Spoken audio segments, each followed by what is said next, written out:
Mengenal Bapak Republik Indonesia Tan Malaka. Tan Malaka dikenal sebagai sosok aktivis kiri Indonesia menurut keputusan Presiden Republik Indonesia nomor 53 yang ditandatangani oleh Presiden Soekarno pada 28 Maret 1963. Tan Malaka ditetapkan sebagai pahlawan nasional. Lantas, mengapa Tan Malaka dieksekusi? Mari kita bahas.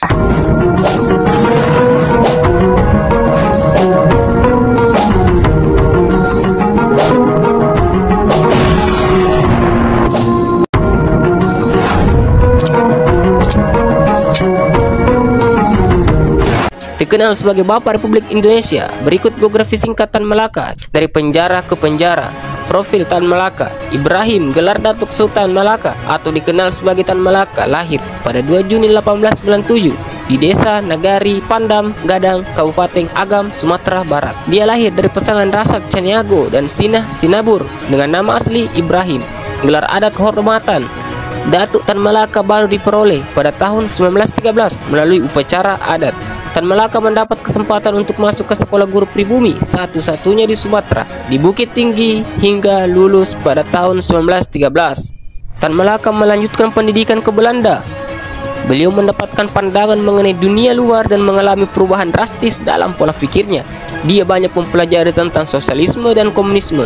Setelah adanya revolusi Rusia pada Oktober 1917, Tan Malaka membaca buku karya Karl Marx. Sepulangnya dari Belanda, beliau menjadi pengajar anak-anak kuli perkebunan tembakau di perkebunan di Delhi, Sumatera Timur. Dari sini, Tan Malaka memiliki sifat radikal dengan mulai mempelajari tentang kemerosotan masyarakat. Di samping mengajar, beliau aktif sebagai jurnalis dan menulis beberapa karya untuk pers mengenai ketimpangan yang terjadi antara pemilik dan pekerja. Pada tahun 1921, beliau pindah ke Jawa dan beliau terpilih sebagai anggota kelompok sayap kiri, tetapi kemudian mengundurkan diri dalam waktu 1 tahun. Setelah Muktamar kelima, Sarekat Islam yang membahas keanggotaan ganda Sarekat Islam dan Partai Komunis Indonesia atau disingkat PKI. Sarekat Islam terpecah, Tan Malaka diminta ke Semarang untuk bergabung dengan PKI. Beliau membuka sekolah rakyat di Semarang dengan nama Sekolah Sarekat Islam dengan bantuan tokoh Sarekat Islam.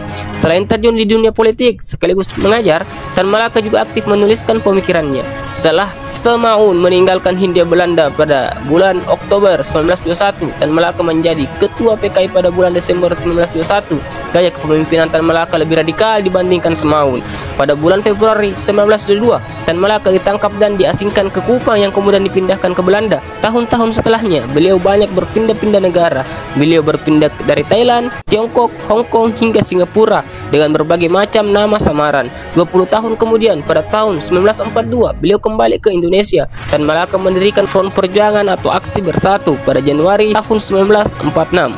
Persatuan Perjuangan mendapat dukungan rakyat sekaligus tentara Republik.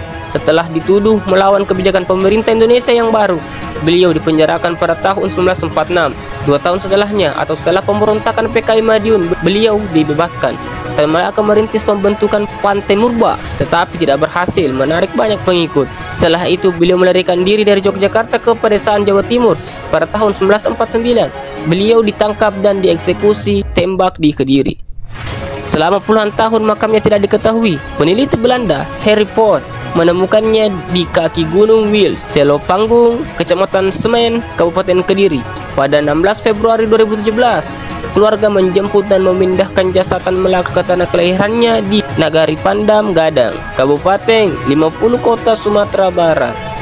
Itulah biografi singkat Tan Malaka, pahlawan nasional sekaligus Bapak Republik Indonesia yang mungkin sering terlupakan.